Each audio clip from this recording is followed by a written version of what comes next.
Hola, hola. Continuamos con la segunda conferencia del día, Geografía Mágica, Paisaje y Memoria, por Ana Cristina Herreros. Podría leer su pequeña biografía que tenemos puesta, pero la tenéis ahí en ese cuadernillo que os hemos entregado de notas y que os recomiendo leer porque es una biografía preciosa. Así que simplemente decir que Ana Cristina también, aparte de la conferencia que nos va a dar hoy, nos vamos a divertir un montón con ella mañana en la sesión de narración oral, en la que nos contará lo que a ella le apetezca sobre lo que a ti te apetezca. Monstruas. Así que nada, para no dilatarnos mucho más y intentar mantener el horario en la medida de lo posible, pues nada, os dejo con Ana Cristina. Ana, todo tuyo. Gracias. Bueno, yo nací en León. No se me nota, pero nací en León. ¿Puedes pasar? Yo nací en León hace no mucho tiempo y los domingos mi padre me llevaba a casa de una señora que tenía un pañuelo negro que ataba aquí con un doble nudo. Tenía una ceja que le recorría la frente de lado a lado. Tenía una nariz ganchuda con una verruga con 3 pelos. Tenía una barbilla picuda con 3 pelos blancos más. Tenía unas manos con los dedos muy largos, muy largos, muy largos y muy fríos, muy fríos, muy fríos, que cuando te acariciaba tú sentías lagartos que te recorrían el cuerpo. Y mi padre me llevaba todos los domingos a ver a esta señora. ¿Sabéis quién era? Los niños dicen, una bruja, pero no, era mi abuela. Aunque sí que era una bruja, porque era una mujer que demostraba que se puede vivir sin un hombre, y eso es exactamente una bruja. Bueno, pues mi abuela no me contaba ningún cuento, y yo me empeñaba, le decía, abuela, cuéntame un cuento, y mi abuela nada. Y yo, abuela, que me cuentes un cuento, y mi abuela nada. Mi abuela, cuando tenía 7 años, me puso tan pesada que me miró y me dijo, que te cuente un cuento, la burra preñada y el burro contento. Y este fue el cuento que me contó mi abuela, que es un cuento de estos cuentos que uno cuenta cuando no quiere contar cuentos. Bueno, pues con este acervo literario popular, como podéis imaginar, me tocó aprender a leer para escuchar cuentos. Y leí tanto que acabé en la Universidad de León. Después estuve en Salamanca, me diplomé en Filología Italiana y después me fui a Italia, a Siena, a completar mis estudios en italiano. Y después volví a Madrid y en la Autónoma de Madrid me licencié y me doctoré en Lengua y Literatura Española Hispanoamericana. Hice mi tesis con Diego Cadagán Menéndez Pidal, el nietísimo de don Ramón Menéndez y Pidal, en la Fundación, en un tema de romancero tradicional que suena así. A un capitán sevillano 7 hijas le dio Dios y tuvo la mala suerte que ninguna fue varón. Un día a la más pequeña le llegó la inclinación de ir a servir al rey vestidita de varón. No vayas, hija, no vayas, que te van a conocer. Tienes el pelo muy largo y sabrán que eres mujer. Si tengo el pelo largo, padre, córtamelo usted. Y después de bien cortado un varón pareceré. 7 años fue a la guerra y nadie la conoció, menos el hijo del rey que de él se enamoró. Un día al subir al caballo la espada se le cayó y en vez de maldito sea dijo maldita sea yo, y la pillaron. Ese es el... Gracias, Emilio. El romance es el romancero de las niñas, es un romance tradicional, pero el romancero de las niñas, porque sabéis que en este país sucedió una cosa que se llamó la Limoyano, y en ese momento se generalizó la enseñanza, y en ese momento también se secularizó la enseñanza en Francia, y llegaron todas las órdenes religiosas de Francia que se dedicaban a la enseñanza y montaron chiringuito aquí. Es el origen de los marianistas con el padre Chaminade, de los maristas con el padre Champagnat. Yo fui al Colegio de la Asunción en León y nuestra fundadora era María Eugenia de Milleré. Esta gente llegó imbuida del romanticismo alemán, tomó todos los cuentos y las tradiciones populares y las convirtió en textos y en canciones aptas a su ideología. Teníamos una rata que nunca fue presumida, por ejemplo, una rata, la ratita, ¿no se conoce el cuento de la ratita? ¡Ah, qué susto! Pues esta rata que nunca fue presumida, en ese momento se nos volvió presumida, para que las mujeres aprendiéramos que si una es presumida te comen. Y a las mujeres nos comen por otra cosa, pero bueno, eso os lo cuento mañana. Bueno, pues en este momento es el momento que surgen los nacionalismos y surge también esta necesidad de hablar del espíritu nacional, y es el momento que se comienza a indagar en los cuentos y las tradiciones populares para hablar de lo que nos hace peculiares frente a otras personas de otros espacios. Los propios hermanos Grimm se dieron cuenta de que estos cuentos alemanes se cuentan igual en Polonia, en Francia, en Murcia o en Senegal. Bueno, ellos en Senegal no se dieron cuenta, pero en el resto de Europa sí. Entonces, bueno, toman todas las tradiciones populares, como os decía, y las vuelven a su ideología, y es el momento que toman el romancero tradicional, cantado fundamentalmente por mujeres, y lo convierten en el romancero de las niñas, lo vinculan a los juegos. Este que os he cantado, se cantaba saltando a la comba. A un capitán sevillano 7 hijas le dio Dios. Procede de una leyenda china del siglo XIII, y lo cuento todo esto para explicaros la diferencia entre romance, mito, leyenda y cuento. ¿O no hace falta que explique esto? Sí, ¿no? Bueno, pues este romance tradicional procede de una leyenda china del siglo XIII que un señor que seguro que conocéis, se llama Walt Disney, tomó para hacer una película famosísima que se llama Mulan, pero es la doncella guerrera de nuestro romance panhispánico y todas las doncellas guerreras que en el mundo ha habido, que han sido muchas. Pues esto, como habéis escuchado, es un romance tradicional que se canta vinculado a un juego, tiene una estructura métrica y rítmica, es un octosílabo la mayor parte de las veces, en otras ocasiones un hexasílabo, y tiene una estructura métrica que es la estructura del romance. Riman los impares y quedan sueltos los pares, porque hay una teoría que dice que proceden de cantares de gestas de metros muchos más largos de arte mayor, que se desgajaron, se partieron a la mitad y se convirtieron en esto que llamamos los romances. Bueno, pues este romance de la doncella guerrera ha tenido forma narrativa también. Y es que cuentan que en Cuenca, en un pueblo, había una mocita que tenía un novio. Y el novio le tocaba todas las tardes la bandurria, que no es una cochinada, es un instrumento musical que se toca así, debajo de la reja, y estaba de contenta la mocita que no se quería casar, porque cuando una tiene un novio que te toca la bandurria todas las tardes, ¿para qué te vas a casar? Bueno, pues resulta que hay otro muchacho en el pueblo que también la pretendía, y este muchacho le asesinó al tocador de bandurria allí debajo de la reja.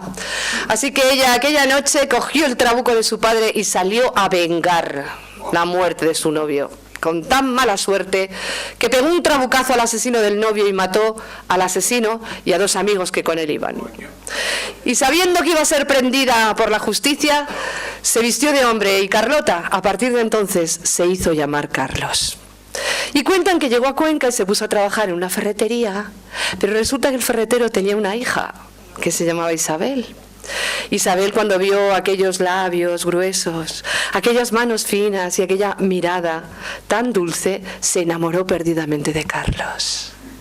Bueno, lo dejo aquí, si queréis saber cómo acaba, mañana venís a la función. Es una técnica de los narradores árabes, de los Jakabatis, se llama el cuento interruptus. Bueno, habéis visto que el romance, que tiene estructura métrica y se canta, puede tener una forma narrativa, como en este caso, que es un cuento, aunque en este caso está vinculado a un espacio. Los cuentos suelen tener un carácter más universal, frente a los mitos, que también tienen un carácter universal, pero los mitos tienen más que ver con las explicaciones de lo sobrenatural, del origen de los hombres, del origen de la tierra, tienen más que ver con una explicación de ese tipo. Un mito. En el comienzo estaba ella. Es un mito pelasgo. Los pelasgos son un grupo humano que antes de la llegada de los griegos, cuya mitología conocemos, la olímpica, y tienen un grupo de mitos muy antiguos, y este es uno de ellos. En el principio estaba Eurínome, la que todo gobierna. Y Eurínome sintió ganas de bailar, pero no tenía sobre qué bailar.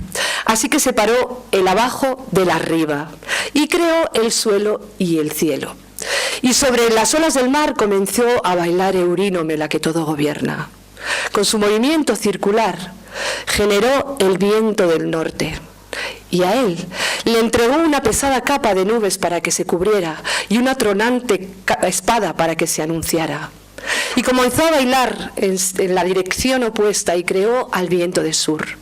Y a él le entregó una delgada capa con la que cubrirse y una refulgente espada con la que anunciarse. Y Eurínome, la que todo gobierna, siguió bailando sobre las olas del mar. Y sin dejar de bailar, tomó al viento del norte y al viento del sur, y los hizo una trenza, y con ellos creó al primer ser creado, la serpiente Ofión, la serpiente alada, pariente del cuélebre, pariente de Súgar y pariente de todos los dragones que en el mundo ha habido. Ofión sintió un resbaladizo deseo por la que todo gobierna y se metió dentro de ella. Y Eurínome se sintió pájaro que sobrevuela el horizonte, espuma que llega a la orilla y profundo océano. Y a su debido tiempo puso un huevo y le pidió a Ofión que se enroscara en torno al huevo y lo protegiera con su vida. Ofión se enroscó en torno al huevo y allí estuvo, y a su debido tiempo el huevo se abrió. Y de allí salieron los planetas, las montañas, las aguas, los pájaros, los hombres, las mujeres, los burros, las vacas, todo cuanto puebla la tierra, todos hijos de la misma madre, Eurínome, y del mismo padre, Ofión, un ser hecho de viento y de luz. Bueno, este es el mito de la diosa Eurínome, la que todo gobierna, un mito pelasgo, como os decía. Veis que tiene estructura narrativa, pero no tiene estructura métrica como el romance, pero sí que tiene el ritmo de los mitos y de las cosas antiguas que proceden de tiempos inmemoriales.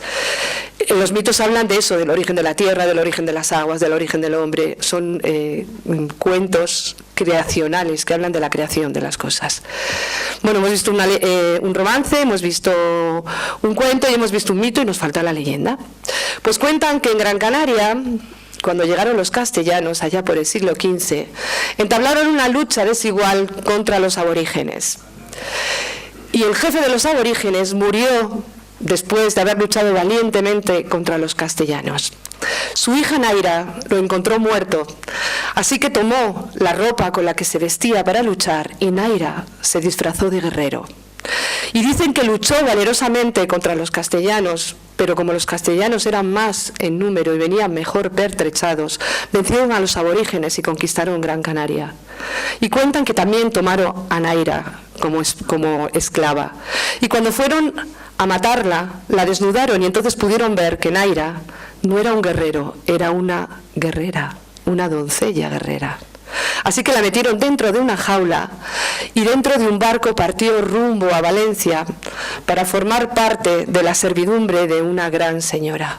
Pero cuentan que Naira, durante la travesía, se tragó su propia lengua y murió asfixiada porque prefirió morir a vivir como esclava.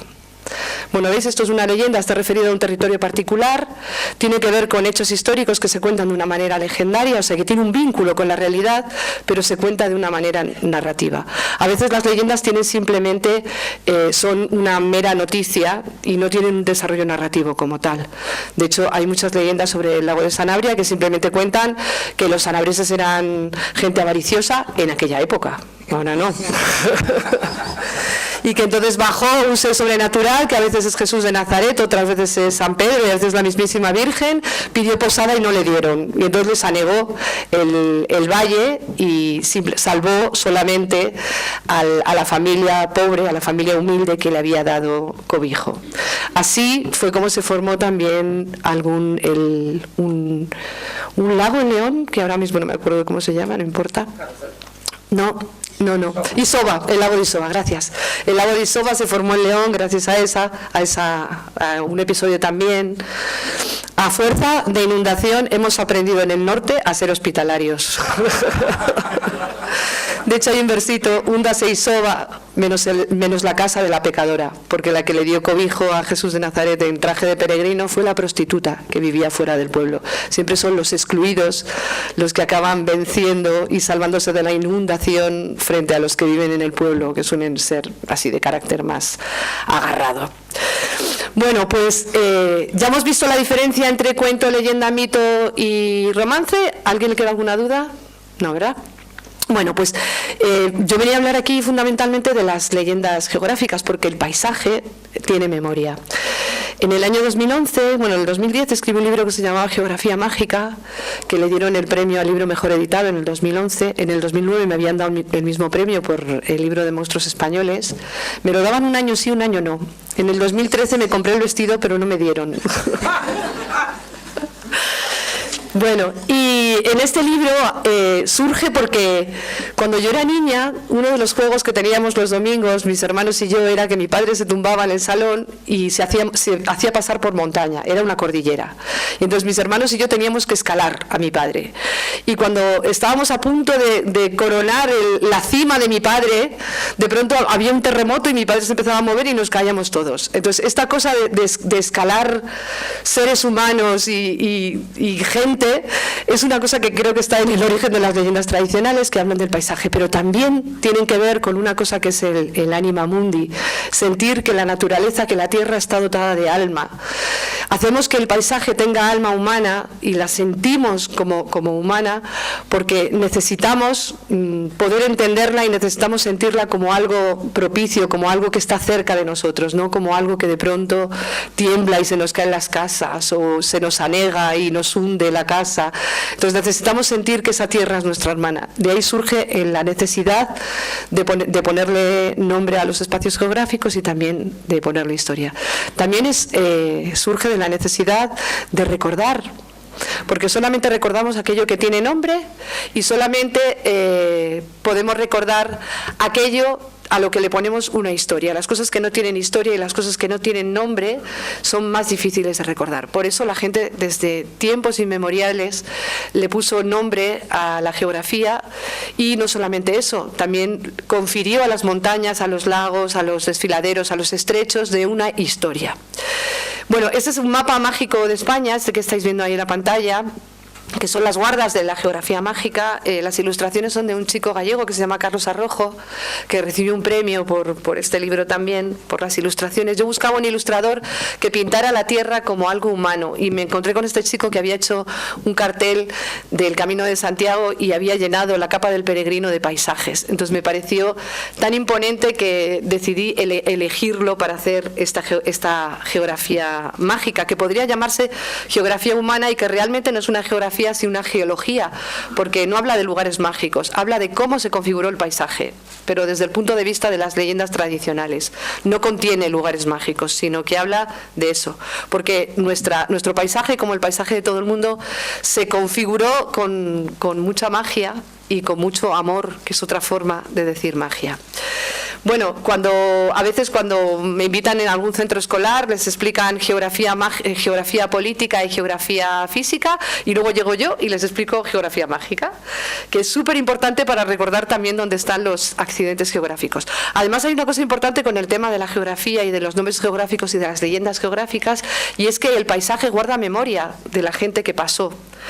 Los seres humanos tenemos una memoria débil, pero el paisaje guarda una memoria indeleble. De hecho, sabéis que los nombres que más dificultades tienen para transformarse son los topónimos, y la forma de saber cuál es el sustrato lingüístico de una zona que se estudia para los lingüistas es acudir a los topónimos, porque es la manera de saber quiénes fueron los pobladores de ese espacio. Entonces, tanto los topónimos como las leyendas que tienen que ver con el paisaje tienen mucha resistencia a cambiar, como el propio paisaje, que nos parece inmutable y no es así, cambia, pero cambia a lo largo de los siglos y los siglos y los siglos. Los primeros mitos que se recogen en nuestra tradición oral son mitos que tienen que ver con las culturas más antiguas, la vasca y la guanche, aunque hay teorías que dicen que todos estos mitos guanches fueron creaciones de los románticos del siglo XIX, pero algo resonará ahí en ecos antiguos, y de hecho sí que hay documentos que recogen la voz de los guanches. Los guanches, sabéis que son los pobladores de Tenerife, no los de Gran Canaria, que son aborígenes, ni los del resto de las Indias, y los vascos tienen un mito que se parece mucho al mito de Eurínome, por eso he elegido ese mito para empezar, y que tiene que ver con una diosa, la diosa Mari. Y cuentan que Mari andaba un día sentada a la entrada de su cueva de Amboto y de pronto pasó por allí su esposo, que venía todos los viernes a visitarla. Su esposo se llama Sugar y es la serpiente alada. Y cuentan que cada vez que Sugar se acercaba a Amboto, Mari se subía en su carro tirado por cabras y en el cielo abrazaba a su esposo. Y aquellos abrazos eran tan estridentes que se oían los truenos y tan luminosos que se veían los rayos en el cielo. Mari y Sugar tuvieron 2 hijas, Sol y Luna. Y Sol y Luna ocupan su lugar en el alto cielo, cuidando de su madre, acompañando a su madre. Cuando llega el tiempo de la noche, Sol se mete dentro del vientre de su madre, porque Mari no es otra que la tierra, y sale Luna para ocupar su lugar y así acompañar siempre a la diosa Mari. Bueno, veis que esto de las serpientes aladas como seres primigenios están en el origen de prácticamente todas las culturas. Eso es uno de los mitos fundacionales en la zona ibérica, porque veis que yo cuando muestro este mapa me hace mucha gracia, pregunto, ¿esto qué es? Y me dicen, España. Digo, bueno, aquí está Portugal también, ¿eh? Realmente es la península ibérica, los mitos son ibéricos, no son españoles. Bueno, ese es uno de los mitos. El mito de los guanches es el mito de Achamán y Guayota y la creación del Teide. Y es que cuentan que en el comienzo estaba Achamán. Y Achamán creó todo a partir del agua, de los 4 elementos, de la tierra, del aire y del fuego. Pero en el fuego se olvidó de crear nada. Y entonces el mal Guayota se creó a sí mismo. Y cuentan que Guayota salió del interior del Teide, del volcán, y se apoderó de Magek, el sol, hijo de Achamán, y la tierra se cubrió de oscuridad. Los hombres tenían miedo de salir de sus casas y las plantas tenían miedo de salir de la profundidad de la tierra y de crecer. Los seres humanos fueron a ver a Achamán y le pidieron que luchara contra Guayota y devolviera a Magek al cielo. Y Achamán se metió dentro del volcán del Teide y allí luchó con Guayota. Lo venció y colocó de nuevo Magek en el alto cielo, pero para que Guayota no saliera, colocó el pan de azúcar encima del Teide. Y ahí sigue Guayota en el interior del Teide. Pero dicen en Tenerife que a veces Guayota escapa de la vigilancia de Achamán y se disfraza de perro. Y sabemos que es Guayota y no perro, porque tiene los ojos brillantes como carbones encendidos. Bueno, este es otro mito, como os decía, de los guanches. Después tenemos un montón de mitos que proceden del mundo griego, porque, como os decía, las leyendas tienen un decurso histórico. Y el gran creador de paisaje en la península ibérica es, como no, Heracles, conocido por los romanos como Hércules. Sabéis que Gea era esposa de Cronos, si no me falla la memoria, porque como soy narradora, a veces invento. Y harta de los crónidas y de los hijos que le hacía Cronos, decidió hacerse los hijos a sí misma. Y se los hizo con tanto cariño que le salieron enormes. Y les llamó hijos de Gea, gigantes. Y los gigantes crecieron con ese tamaño tan desmesurado y con un malestar y un mal humor y una ira también desmesurado, que los seres desmesurados en la tradición oral todos tienen muy mal humor. Entonces iniciaron una guerra, la gigantomaquia, y empezaron a arrancar las montañas y a lanzársela a los dioses que vivían en el Olimpo. Fueron los primeros grandes transformadores de paisaje. Lanzaron y lanzaron y lanzaron tantas montañas que casi volvieron la tierra plana. Afortunadamente no. Había un oráculo que decía que solamente podrían vencer a los fantasmas un dios y un hombre luchando juntos, pero claro, eso era imposible porque los hombres perecían ante la mirada y ante la vista de los dioses. Pero resultó que, ya sabéis que Zeus, que era un poco ligero de cascos, le fue infiel a Hera y tuvo un hijo con una mortal. Y entonces Hera, indignada por los cuernos, mandó una serpiente enorme que se comiera al niño, pero ese niño, Heracles, abrió las fauces de la serpiente y la mató. Y esos fueron los orígenes de Heracles, hijo de un dios y de una mortal. Por lo tanto, se daban las condiciones para luchar contra los gigantes. Bueno, Heracles también tenía un humor tan airado que acabó matando a sus hijos y a su mujer, y entonces le impusieron como pena los 12 trabajos de Hércules, ¿os acordáis? Uno de los trabajos de Hércules era robar el ganado de Gerión. Gerión vivía más o menos como hacia Cádiz, cuando no existía Cádiz, pero en ese lugar de la península. Y entonces Heracles se fue a buscar el ganado de oro de Gerión y lo consiguió a través de artimañas, y cuando tenía que volver, cada vez que conseguía realizar uno de sus trabajos, tenía que volver a Grecia a entregar lo que se le había demandado. Entonces, para regresar a Grecia, iba pues a través del norte de la península, que no había Pirineos ni nada allí todavía. Atravesaba el sur de Francia, Italia, los Balcanes y llegaba a Grecia. Pues cuando estaba atravesando el istmo que nos une a Francia y que nos unía a Europa, le dio la noche allí, y cuentan que allí vivía un rey que se llamaba Brevis, que tenía una hija, la ninfa Pirene. Y cuentan que le dieron a Heracles de cenar y le dieron los caldos de la zona, y Elso Montano achispó a Heracles. Así que se puso a bailar a la luz de la hoguera con Pirene, y en el baile y en el achuchón y el vino y los efluvios del vino le prometió amor eterno a la pobre Pirene. Pero por la mañana, en cuanto comenzó a clarear, Heracles se marchó con el ganado de Gerión y dejó abandonada a la pobre Pirene. Cuando Pirene se vio engañada, arrancó todos los árboles que encontró y formó una enorme pira, la encendió y allí se tiró para morir quemada. Heracles, que iba camino de Grecia con el ganado de Gerión, de pronto vio el humo y supo que algo estaba sucediendo. Así que desanduvo sus pasos, se dirigió al lugar de donde venía el humo y vio a Pirene en la pira. Así que la tomó en sus brazos y Pirene falleció en los brazos de Heracles. Heracles la estiró en el lugar donde ahora se alza esa cadena montañosa, y con sus manos de héroe olímpico arrancó todas las piedras y hizo un enorme túmulo funerario que conocemos con el nombre de Pirineos, en honor a la ninfa Pirene. Y lo construyó para que no se les olvide a los hombres que no se puede engañar a las mujeres, ni siquiera aunque te hayas tomado un poquito de Elso Montano. Bueno, pues esa fue la manera en que nos separaron de Europa. Fijaos, un engaño de un hombre a una mujer nos separó de Europa.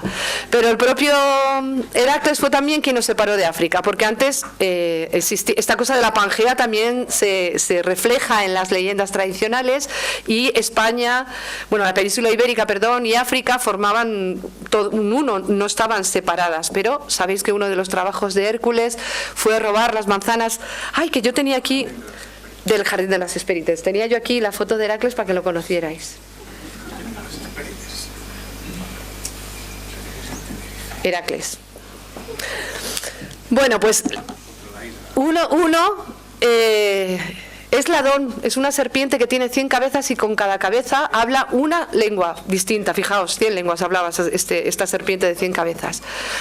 Bueno, pues uno de los trabajos fue recuperar las manzanas de oro de las Hespérides. Las manzanas de oro de las Hespérides habían sido un regalo a Hera de boda y estaban más o menos como en el Atlas, en Marruecos, custodiadas allí en el Jardín de las Hespérides por las Hespérides, que eran hijas de Atlas. Entonces Heracles llega con un carro, una copa a modo de carro que le presta a Helio, el dios Sol, y llega allí escondido y tenía que coger las manzanas de oro de las Hespérides, pero estaban custodiadas por este monstruo, por Ladón, que tenía, como os decía, 100 cabezas y con cada cabeza hablaba un idioma. Consiguió matar a Ladón con esa serpiente que tenía la sangre de la gorgona. Pero no podía, nadie excepto Atlas podía recoger las manzanas de oro de las Hespérides. Y Atlas había sido castigado a sujetar el mundo porque había participado en la gigantomaquia, y entonces había sido castigado a eso. Y ahí estaba sujetando el orbe terrestre cuando llegó Heracles a pedirle que fuera a recoger las manzanas de oro de las Hespérides. Atlas accedió porque Heracles previamente había rescatado a sus hijas del rapto de unos piratas. Entonces, claro, estaba sujetando el mundo, entonces le pidió a Heracles que le sujetara el mundo un momento para ir a coger las manzanas de oro a las Hespérides, y Heracles cogió el mundo. Atlas se fue a buscar las manzanas de oro de las Hespérides, y cuando tuvo las manzanas, Atlas de pronto se sintió muy aliviado y dijo: no voy a volver a cargar otra vez con el mundo, ¿qué sentido tiene? Entonces le dijo a Heracles: mira, voy yo a llevar las manzanas. Y Heracles, viendo que lo dejaban ahí con el mundo, per secula seculorum, le dijo: bueno, vale, pero mira, me está rozando por aquí un poquito el mundo, tráeme un cojín y ya me apaño yo bien con el mundo, ¿vale? Entonces Atlas fue a buscarle un cojín mullido para que sujetara el mundo de una forma mucho más cómoda, y en ese momento, cuando tomó el mundo para que Heracles se acomodara el cojín, pues Heracles escapó con las manzanas de oro de las Hespérides. Atlas, viéndose engañado, mandó a sus huestes detrás de Heracles para que lo capturaran, y cuando ya estaba entre el monte Hacho y el peñón de Gibraltar, Heracles vio que le iban a dar caza, sacó su clava y descerrajó un tremendo golpe entre los dos montes y separó para siempre las dos tierras y nos condenó a vivir alejados de nuestros orígenes, de África. Y fue así como se creó el Estrecho de Gibraltar o las columnas de Heracles o de Hércules. Bueno, aquí el estrecho para que lo veáis. Esta cosa, ¿no?, que os decía de las leyendas que tienen que ver con un mundo de lo ficticio, de lo mágico, pero tienen una base real. Bueno, pues por culpa de Heracles o de Hércules nos hemos visto abocados a vivir separados de Europa y separados de África. En España, en la península ibérica también, sobre todo en Aragón, hay una serie de personajes legendarios que se llaman los hombres grandizos. Y no son otros que las montañas. Las montañas se enamoran, se pelean, se traicionan, se cambian de cadena montañosa. Y estos son Gratal y Gabardiella. Gabardiella es la del pelo largo, rosa, ¿la veis? Y Gratal es el del pelito así que se le va como cayendo, porque está quedando ya un poquito calvo. Bueno, pues Gabardiella era hija de Gabardón. Gabardón tenía dos hijas, Gabarda y Gabardiella. Y Gabarda se había enamorado de un pico de por Alicante y se había marchado a vivir con él. Y había dejado a Gabardón solo con Gabardiella. Y cuando Gabardiella le contó sus amores con Gratal, pues entonces Gabardón no quería que Gabardiella se fuera a vivir con Gratal. Y además es que Gratal era un pico viejo, tenía como 3 millones de años y ya era muy avezado y tenía malas mañas, tenía mala fama Gratal en aquella cordillera. Y entonces el padre, Gabardón, no quería que se fuera a vivir con él, pero ya sabéis cómo son las chicas y las montañas también, ella se empeñó y se fue a vivir con Gratal. Y entonces el padre, para separarlos, le pidió a un amigo suyo, Guara, que los separara. Guara se arrancó un pico y lo lanzó y separó a Gratal de Gabardiella. De las lágrimas de Gabardiella que veis por ahí surgió el río Flumen, que todavía hoy corre por Huesca.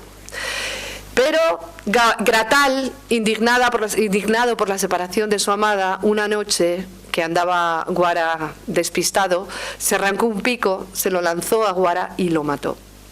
Y desde entonces se formó la cadena montañosa de Guara. Se ve difícilmente porque lo saco de internet, pero mirad, aquí se ve más, ¿veis? El hombre muerto de Guara se llama esa cadena montañosa.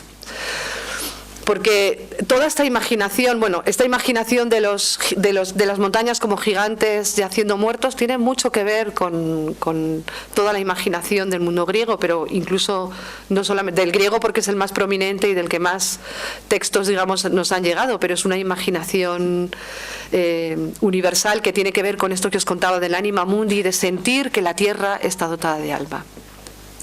Yo no tengo reloj, entonces cuando llegue mi momento alguien me hace así y me dice corta. Porque si no yo sigo aquí. Bueno, esta, como veis, es la sierra de Guara. Esos son unos gigantes porque sabéis que hubo un continente sumergido, la Atlántida.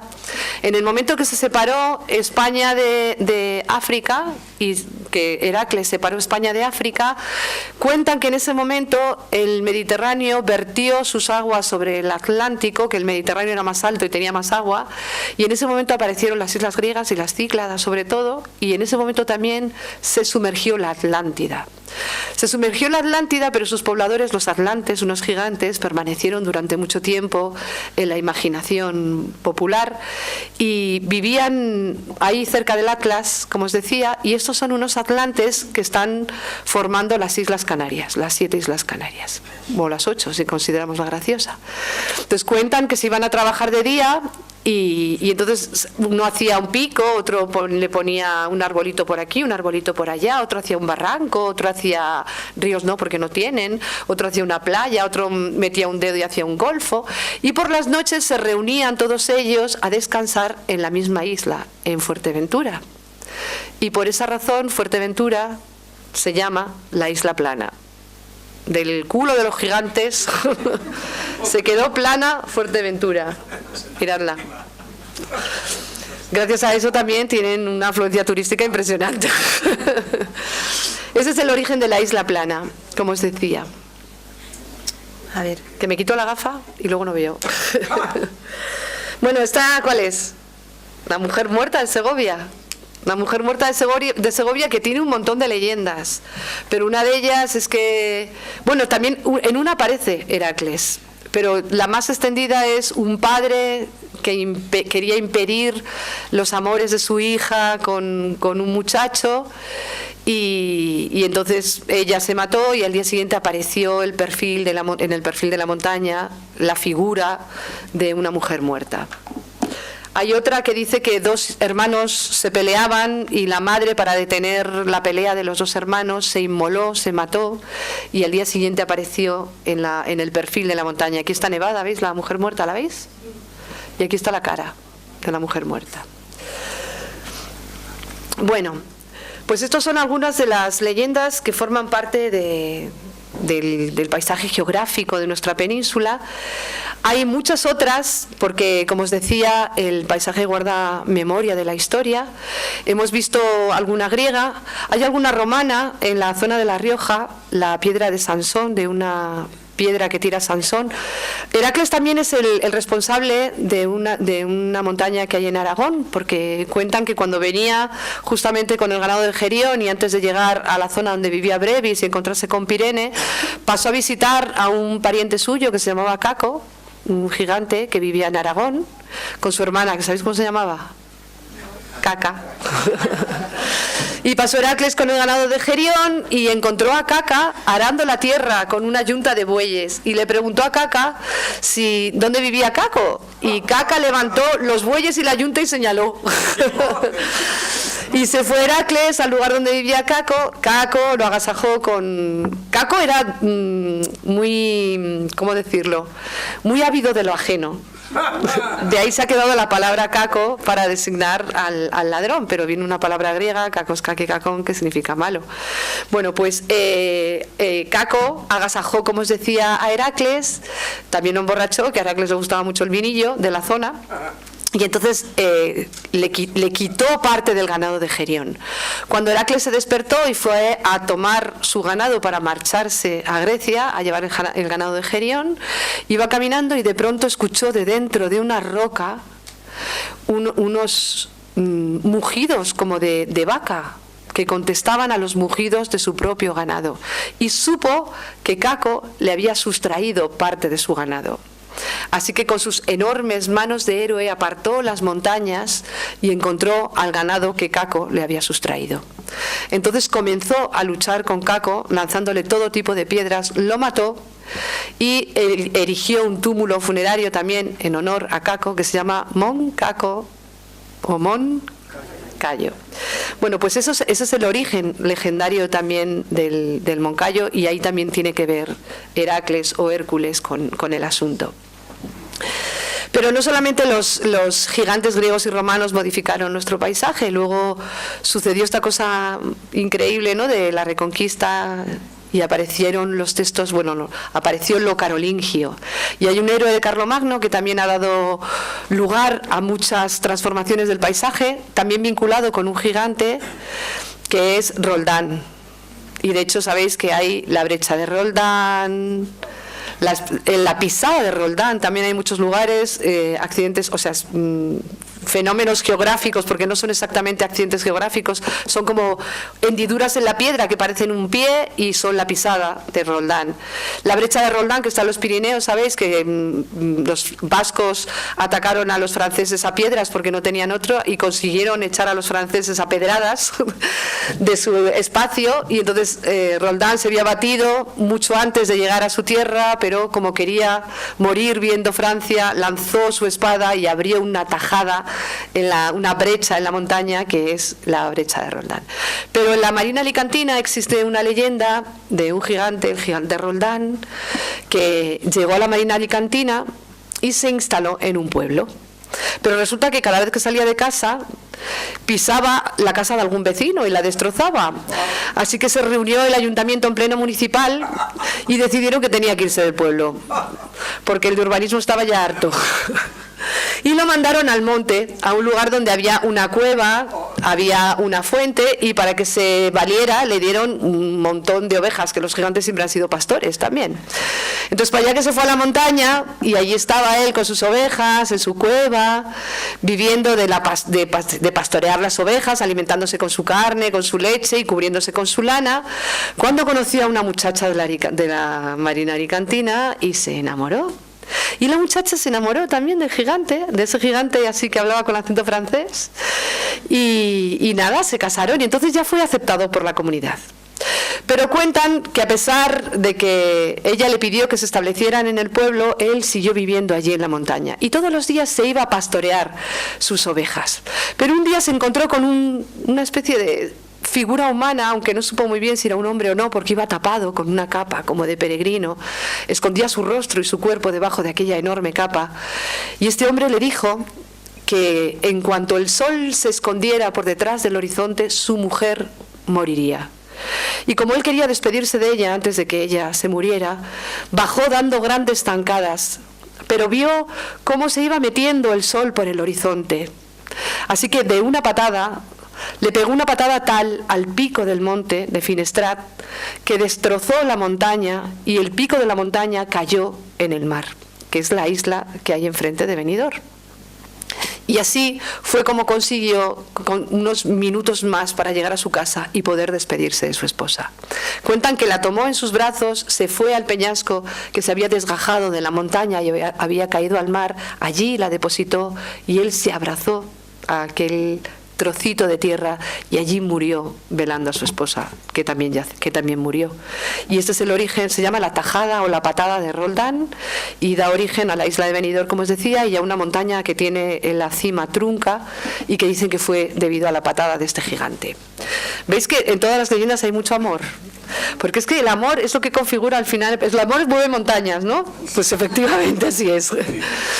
Bueno, pues después de la época carolingia y de este Roldán, que también forma parte de una de las leyendas que acaba el libro, que, bueno, no exactamente Roldán como Carlomagno, porque sabéis que cuando comenzó la Reconquista vinieron los franceses a ayudar al rey de León y llegaron a Sahagún de Campos. Y ahí en Sahagún de Campos, uno de las huestes de Carlomagno se enamoró de la hija del cadí que gobernaba la ciudad de Sahagún de Campos, y se casaron en secreto en Rabanal del Camino, fijaos. Pero resulta que llegaron los cristianos, se prepararon para la batalla con los musulmanes, estos se casan en secreto, y el día antes de la contienda todos los cristianos clavan sus lanzas en el valle del río Cea y se ponen a velar sus armas. Y por la mañana, cuando van a arrancar las lanzas para luchar contra los árabes, las lanzas hechas de madera han echado raíces. El milagro se le atribuye a San Frutos, que creo que anda por ahí enterrado, pero a partir de entonces estos valles llenos de álamos que están plantados como si fueran lanzas se llaman el Prado de las Lanzas.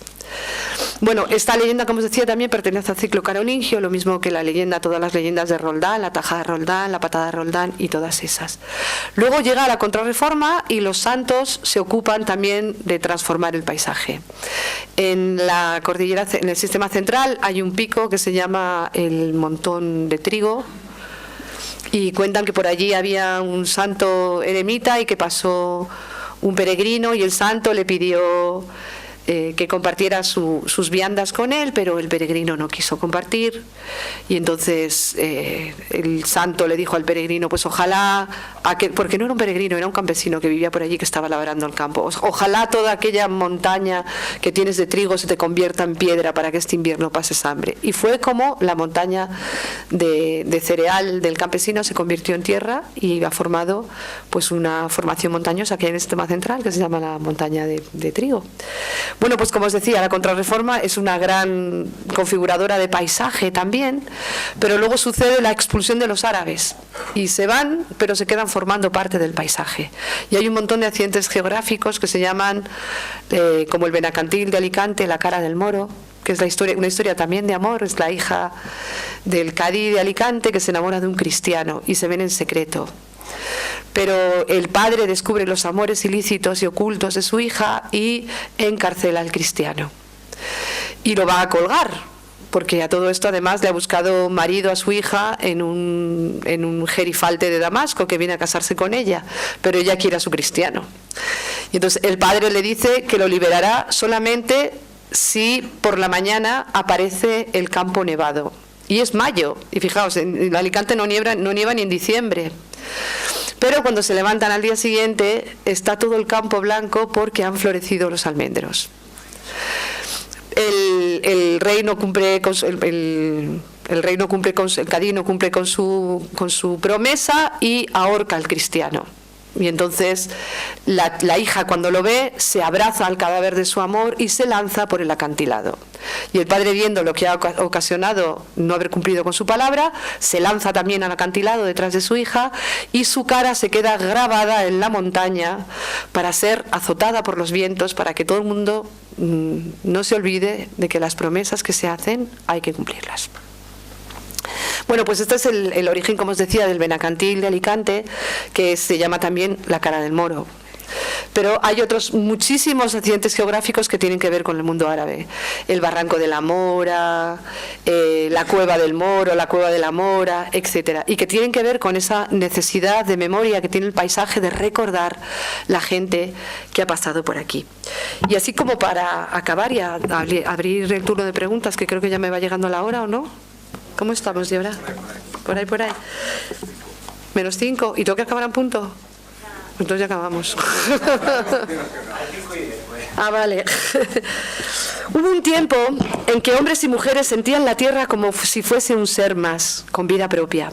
La sentían tan animada que pensaban que además de ese cuerpo visible que los sostenía y les daba alimento y solidez suficiente para enterrar en ellas los cimientos de sus casas, tenía alma y sentimientos. Y era así porque se sentían tan parte de la tierra que la consideraban su madre, su hermana. En ese tiempo los hombres vivían en armonía, en hermandad con esta tierra tan familiar, que respiraba el mismo aire que ellos respiraban, que latía con un ritmo como el de sus corazones y que se dolía con las mismas afrentas.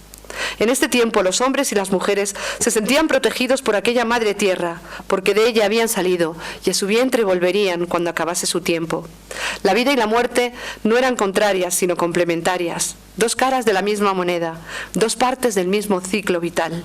Algunos llamaron a aquella tierra paraíso. Pero algo sucedió, si no, no habría historia.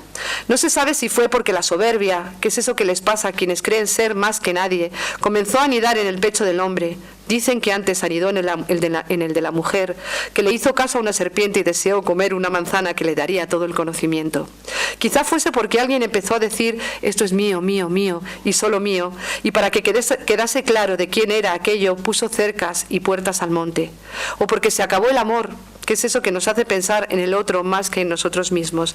No se sabe por qué fue, pero el equilibrio se rompió. Los hombres y las mujeres olvidaron quién era su madre o su hermana, y todo comenzó a cambiar. Las tierras, al igual que los hombres, se separaron. Los valles donde los hombres cultivaban sus campos y alimentaban sus ganados se cubrieron de estériles montañas, se anegaron. El hombre había sido expulsado del paraíso. La mujer lo siguió. El tiempo pasó. El ser humano olvidó quién era su madre, su hermana, perdió la familiaridad con la tierra y comenzó a sentirla extraña, ajena a su vida. Y por este alejamiento de la fuente, de la matriz, el hombre comenzó a sentir la necesidad de entender lo que ahora le era extraño. Y comenzó a inventar relatos, historias que explicaran cómo había surgido aquella montaña, por qué aquel monte tenía aquella forma, de qué manera había llegado aquella enorme piedra a ese lugar tan alejado de la sierra, cómo se había formado esa cueva o aquel lago, o por qué había empezado a manar agua en ese lugar donde ahora había una fuente. Lo que ha de ser leído, pues tal cosa significa la palabra leyenda. Llamaron a aquellos relatos que explicaban lo que ya solo se podía entender con palabras, pues ya no se sentían parte de ello. La sorpresa ante esa inmensa desconocida en la que se convirtió la tierra produjo el relato. Relatamos la geografía, el paisaje, para que, convertido en un cuento, reducida por obra de la palabra, pierda su inmensidad y adquiera un tamaño más humano, una dimensión que nos permita estar a su altura, mirarlo de frente, como a un hermano. Con el relato, con lo que ha de escribirse para que pueda ser leído, comenzó este tiempo que algunos llamaron historia. En estos relatos siempre estaba presente la magia, milagro lo llamaron algunos, y siempre estaba presente el amor, que tanto tiene de milagro y de magia.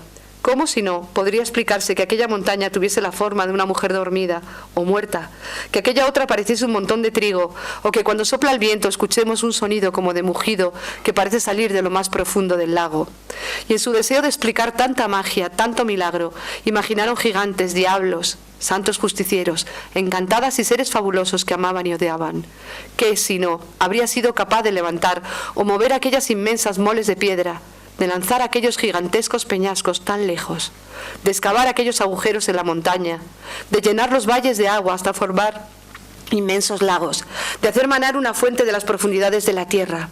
Estos prodigios solo podían ser obra de seres prodigiosos por su tamaño, por su virtud o por su maldad. Y la razón por la que acometieron tamaña obra fue el amor, o su contrario. El amor, eso que les pasa a los que siempre piensan en los otros, siempre movió montañas, como la fe, o bien las levantó.